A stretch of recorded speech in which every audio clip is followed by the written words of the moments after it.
Villages Vitality listeners, I've got some good news for you. In Season 8, most new episodes were released as both audio and video versions. Videos on Apple Podcasts, Buzzsprout, and YouTube. If you're listening via our Buzzsprout feed, you can ask questions via the fan mail button, or leave me comments as a text, or in our new feature, you can send it as a voicemail. If you'd like a response, make sure you leave your name, email address, and cell phone number.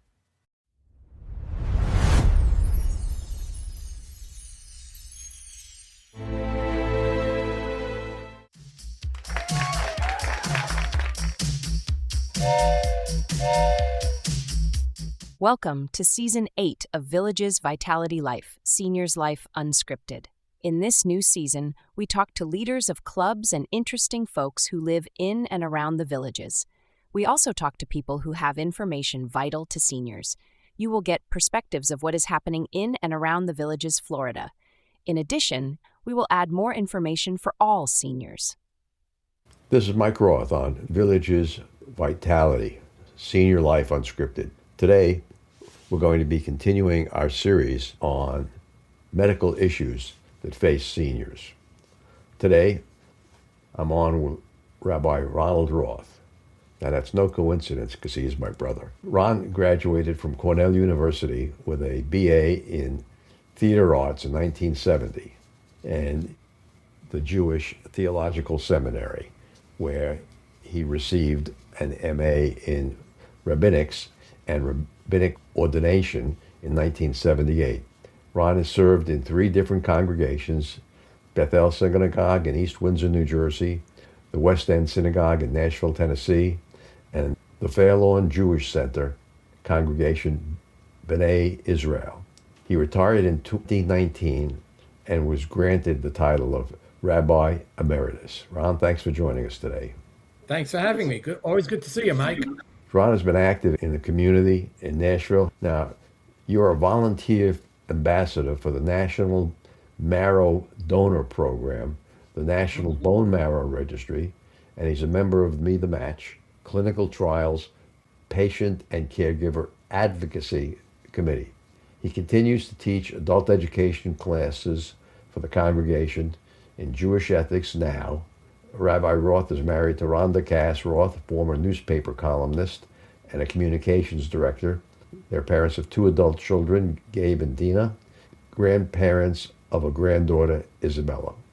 Why don't you tell our listeners what you were diagnosed with in 1990?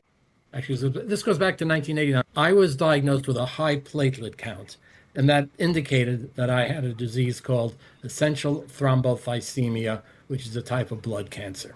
Okay, and it progressed to what, in 2015? And it progressed to what's called myelofibrosis, also actually even more serious type of blood cancer. And in August of 18, you received a bone marrow transplant at Mount Sinai Medical Center in New York City. I know I attempted to help you, and it turned out I wasn't a good match. And your son, Gabe, was a haploid half-match donor, and that's where the bone marrow cells came from. Ron has recovered very well, and why don't you tell us a little bit more about the experience of going through that, from diagnosis to bone marrow transplant? Sure. This was when I was diagnosed in 1978 with the high platelet count. In point of fact, at that point, my doctor didn't call it essential thrombocythemia. I suppose because, number one, there was nothing I can do about it. There was no treatment that I needed. He kept saying, if it goes too high, we'll give you a drug and it'll drop it back, and that's the worst thing that can happen. Unfortunately, worse things did happen because my platelet counts started going down below the normal level, and that's when I was diagnosed with myelofibrosis, and I was told to see a specialist at Mount Sinai, a medical center, Dr. Ronald Hoffman. I started seeing him in 2015, and my blood counts kept going down again, and even though I was receiving weekly of a medicine to raise my blood counts, by 2018 it was very clear, even though the disease he couldn't totally predict what would happen, it was very clear that this disease was going to kill me. So I had to make a decision as to what I wanted to do. And the only way to cure the disease is through a bone marrow transplant. And Michael, I do appreciate that you were tested. There's a 1 in 4 chance that a sibling could have a match. It's a complicated matter. It's not has nothing to do with blood types. As a matter of fact, blood type is irrelevant. What's called HLA factors, which is not worth going into. 10 of them, if they match, it's called a match. And the worldwide registry, which had about 35 million people on it at that time, no one had a perfect match for me. And so my other doctor, who was my transplant doctor, Dr. Alec Haisner, called us in at one point and said, they're having some success in Italy with a new thing, a half match. We could test your son and see if he's a half match. Our son Gabe was a half match. And in 2018, I said, yes, let's go ahead with the half match. The odds were not, without the half match, I wouldn't have made it. With the half match, I had some possibility of surviving. Okay, so here we are 7 years later. Yeah, now I beat some really bad odds. My doctor literally said to me, maybe a 50% chance of survival and a 30% chance of being as healthy as I am now. So I'm very. How is myelofibrosis different from other blood cancers like CLL or leukemia? In blood cancers, there's something wrong with the production of the components in the blood. No tumors, no stages. In myelofibrosis particularly, there is a scarring inside of the bone marrow. Because of the scarring, the production is totally made, it just doesn't work. My counts for platelets were very low, red blood cells, very low. And my doctor once showed me a graph. He's trying to convince me that I really needed to go to the transplant. It's a hard decision to decide to go to transplant because the odds are not great. But he showed me the graph and my numbers kept going down and down and down over the 3-year period. So in myelofibrosis, because of the scarring, the bone marrow cannot produce platelets or red blood cells. What kind of symptoms did you have, or were there any treatments before the bone marrow transplant? Yeah, that's a good question.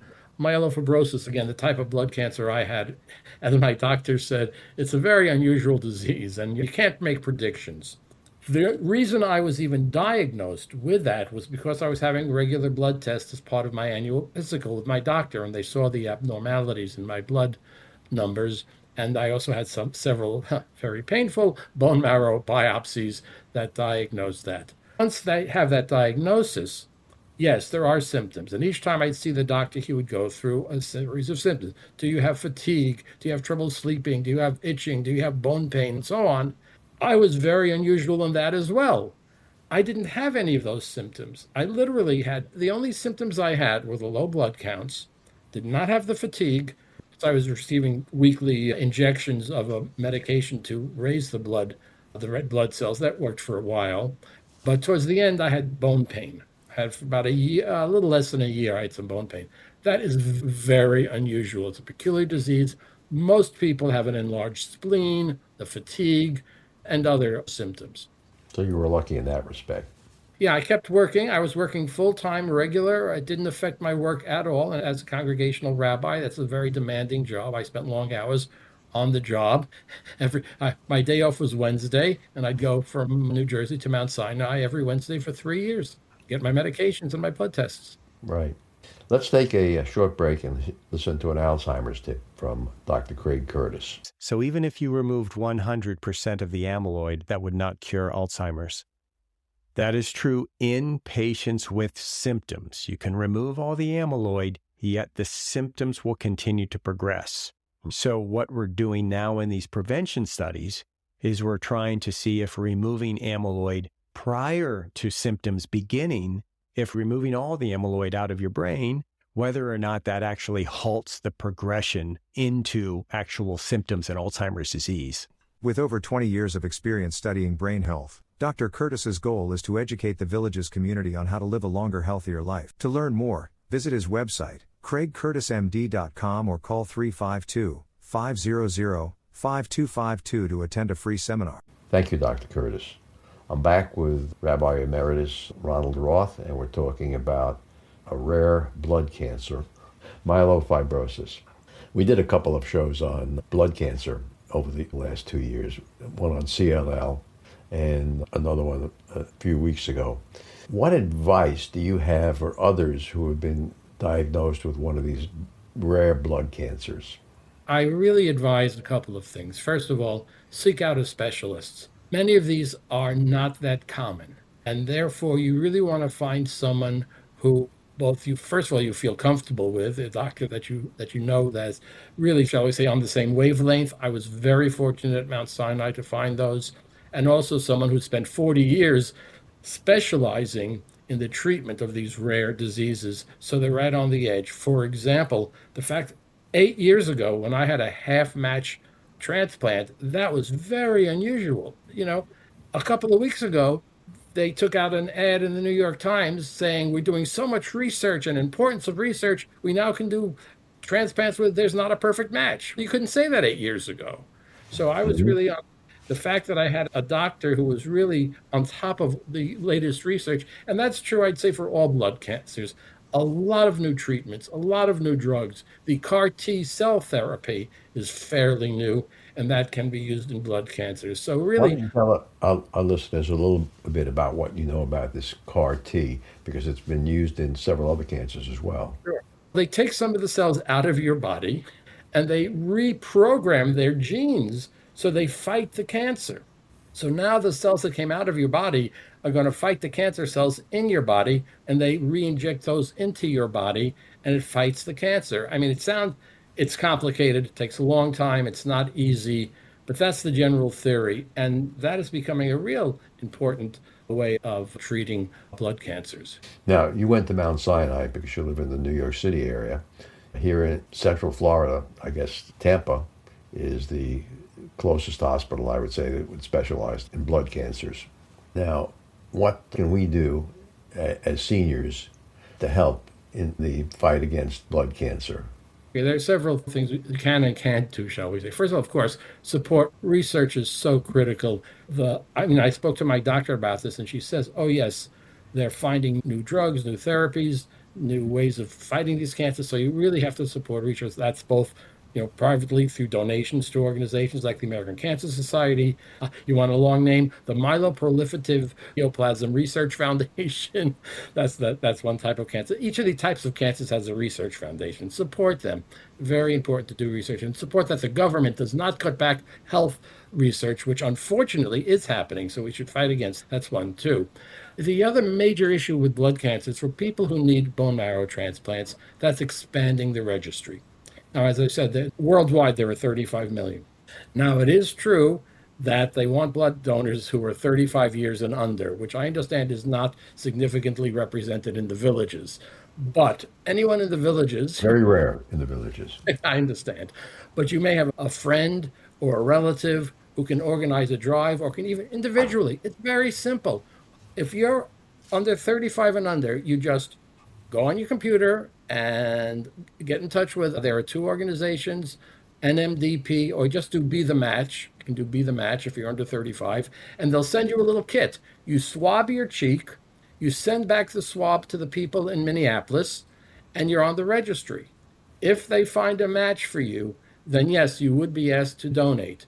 And that donation can save a life. It doesn't cost you anything. If you do become a donor, you have to take a few days off from work to do that. That's really important. Especially, let me make this point as well, for people in minority groups. And by the way, we Jews are a minority group because of the Holocaust. Finding good matches is very hard. Any minority group needs to increase the number of people in the donor base. Mm-hmm. Mm-hmm. So that's true for all minority groups? All minority groups in America are not, I was sitting there at Mount Sinai before the transplant talking to another patient, and she said, oh yeah, I got about 68 perfect matches. And I'm saying to myself, great, I got 0 perfect matches. So yeah, we need to. What was the ethnic group for the 68 matches? I don't know, she looked like, some white American. I don't know what ethnic group she was, but that's what she looked like. But So the Holocaust had a lingering effect of removing people from the population who might have been matches. Absolutely. And that is why it is sometimes more difficult. And also, I assume people of, I would say, our ages have regular medical checkups. My cancer was determined through just a blood test, through my regular annual physical. Right. I've undergone multiple blood tests every year after your experience. What advice can you give to our listeners who don't have any symptoms? Again, you might not have symptoms. Let's put it this way. If I had not been having regular blood tests every year since 1980 something, I would have not had a physical symptom until a year before I had to have the transplant. That is a So there are physical symptoms, fatigue, a fullness in the stomach. Spleens become enlarged when you have blood cancers. It didn't happen to me terribly much, but it happens to many people. So any symptoms that you feel, yeah, go see your doctor, have a blood test. That's pretty easy, you know. I like to say, you know, I've only had about 300 or 400 times they've taken blood out of my body, you know, no big deal. And then they may have to do further tests. There are further tests to confirm the diagnosis. Let's talk about people who are wondering about what the process is to become a donor. Okay, sure. As I said, you can get in touch with another group. It's a group in Florida. If you have younger relatives in Florida, there's a group called Gift of Life. You can get in touch with them. Again, Gift of Life or Be the Match. Just Google them. They'll send you an envelope. In the envelope is a Q-tip. Put the Q-tip to your inside of your mouth. You send it back. You get registered. Now, let's say you're called to be a donor. Now, there are two different types of donations. One is bone marrow and one is stem cell. In either case, you'd have to go to one of the donor centers. And again, there are many donor centers around the country. So one of the things I do in my volunteer work, try to get legislation. Sometimes people are threatened with losing their job if they take a day off to be a donor to save somebody else's life. We're working on there being national legislation that you can't do that. So you go to the donor center. And again, the process for the stem cells is a little bit longer, where they basically have to put in an IV on one arm and an IV on the other arm, and they filter the blood out of as it goes out and then back into your body for what are called stem cells. And with the bone marrow, yes, they do have to take some bone marrow from your hip. That's what happened to our son Gabe. Again, in either case, it takes a while. The stem cells actually may take a few days. Bone marrow is usually 1 day. It might be a little pain, nothing terrible, and then they are able to take those, either the stem cells or bone marrow, and they send it to the hospital where the recipient is. We have volunteers who go to Europe because there are sometimes a 10 out of a 10 match might be in Europe, and they have to go there and literally go on a plane, pick it up, turn around, and come back. Right. That's a strange kind of medical vacation. Anyway, you mentioned stem cells, and you were talking about taking stem cells out of a human donor and refining them out of the blood plasma and then giving them to another person. Is that the way it Correct. works? That's the way, or the person who's the match, yes. We're just talking about healthy people going to a donor center and donating stem cells. That is perfectly legal throughout the United States. There's no issue there with doing that to save someone's life. Is there a age cutoff for stem cells? You mentioned 35 for the bone 35. marrow. For Same both. thing for the stem cells. The cells or the bone marrow is better, more effective, more likely to work if you're 35 or younger. So old was Gabe when he gave the donation? That was in 2015. He was in his late 20s. Okay, so he was well within the group. Oh, yeah. Yeah. Have any new treatments been developed for myelofibrosis? This is some interesting work that's being done. Number one, new drugs have been found to reduce the symptoms. And the key is to try to stop progression. In blood cancers, there's a progression from the time that you're diagnosed until the time that you may need an intervention like a bone marrow transplant. Right. What has happened in the last few years is that some new drugs. When I was diagnosed, there was one drug for people with myelofibrosis, Jakafi, which I didn't take because I didn't have the symptoms. While I was being treated, I was actually asked to be on a clinical trial. It turned out that it's a long story, not worth going into, but the bottom line was that there was a doctor at Mount Sinai who was developing a drug at that time, which is now acceptable for people with myelofibrosis. Now you have 2 or 3 drugs that can treat the symptoms, prevent the symptoms, and they're hoping, they don't know yet, if they can have an effect on the progression. That's the key issue here with many of these blood cancers, slow down or stop the progression. And they're working on drugs for that at the moment. Mm-hmm. And are no other treatments like radiation or surgery. No, surgery is not a treatment for blood cancers. No radiation surgery are generally not treatment for blood cancers. Mm-hmm. They offer other cancers, but it's true because there's no tumor. They're not trying to take something out or kill something that they can. It's throughout your body. It's systemic. Just for an information point, when you went in for the bone marrow transplant, how long were you personally in the hospital? Another story. So my doctor said, "Oh, you'll be in 4 to 6 weeks." I was in for 8 weeks. Several things. Because of the type of cancer I had, myelofibrosis, and the scarring was pretty serious inside my bone marrow, it took a very long time for the new marrow to be established. They infuse you. I was infused on August 31st, 2015. That's my new birthday, by the way.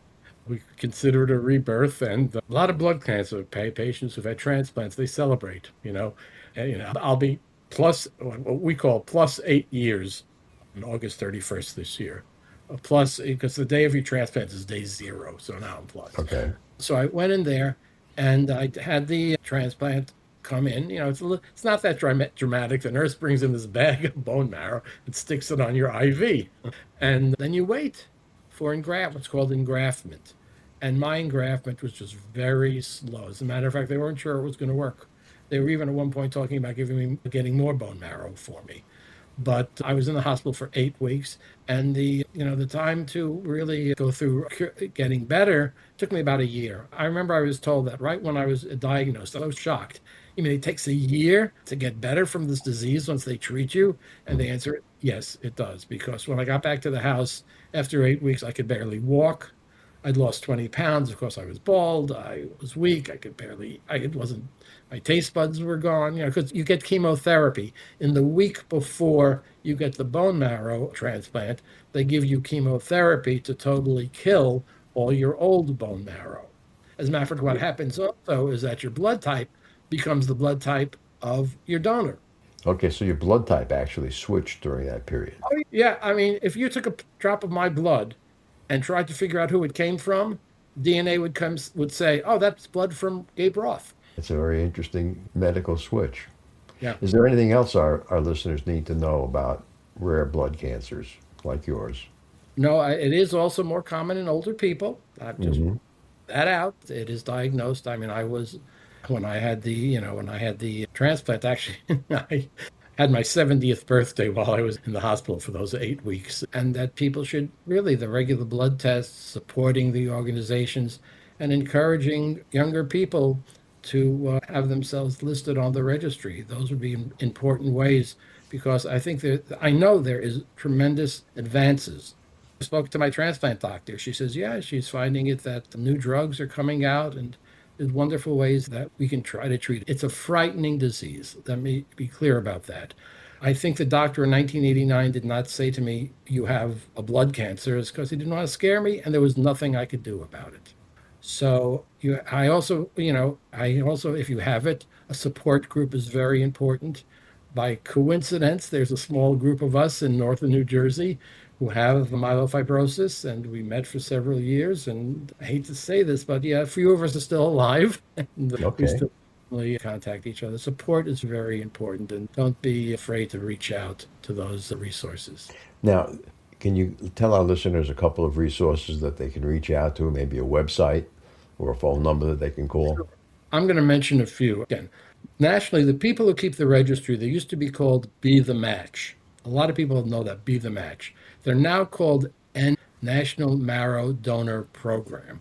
They keep the registry records. They're the people in Minneapolis who do the great work that I volunteer for.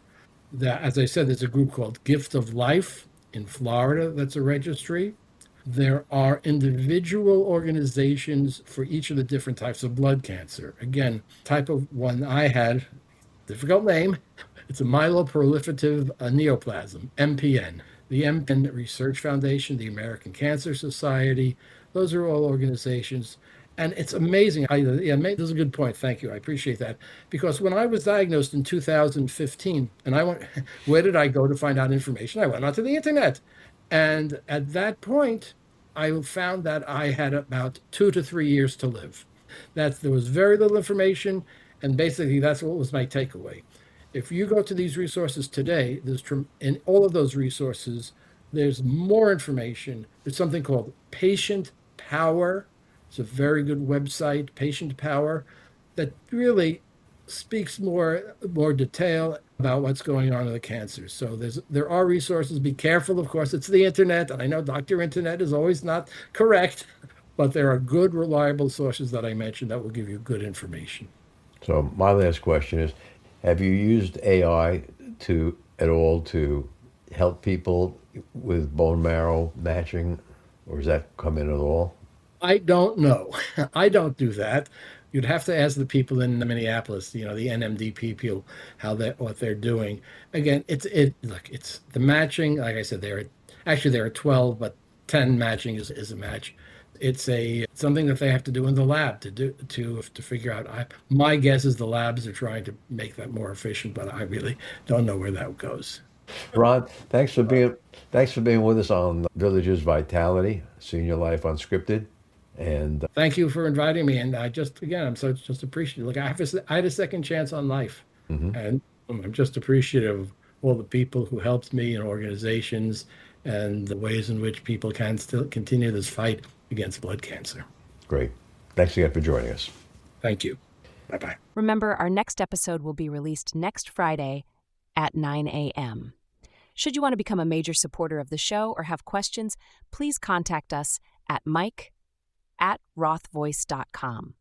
This is a shout-out for supporters Tweet Coleman, Ed Williams, Duane Romick, Paul Sorgan, and Dr. Craig Curtis at K2 in the Villages. We will be hearing more from Dr. Curtis with short Alzheimer's tips each week. If you know someone who should be on the show, contact us at mike@rothvoice.com. The way our show grows is with your help. Text your friends about this show if you enjoyed listening. Use the fan mail button on our homepage, villagesvitality.life, to leave comments. Be sure to include your name, email, and phone number. We thank everyone for listening. The content of the show is copyrighted by Roth Voice 2026, all rights reserved.